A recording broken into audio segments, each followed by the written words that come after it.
As Florida's home insurance crisis escalates, we are learning new details about how some companies failed, and it is sounding alarms from consumer watchdogs who say we need more oversight and a new approach in Tallahassee.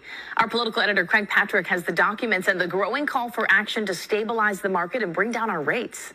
Well, of course, the governor and the CFO and legislative leaders now for years have said the driving problem, one of the biggest with home insurance in Florida, is a combination of fraud and abusive lawsuits. And so they passed laws making it harder to sue insurance companies as a key part of their reforms. But the Florida CFO, on a separate point, did just release this annual report on insurance company failures for last year. And it lists 9 factors contributing to recent company failures.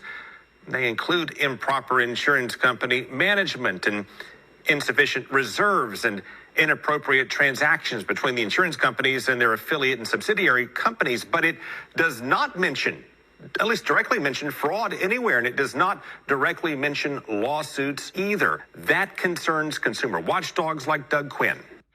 If it is such a big impact on the market, why don't we see it in the report you just referenced from Florida authorities? Why don't we see it in the A&M Best insolvency reports? That's a national report of why companies are going under. Why don't we see it in these liquidation reports?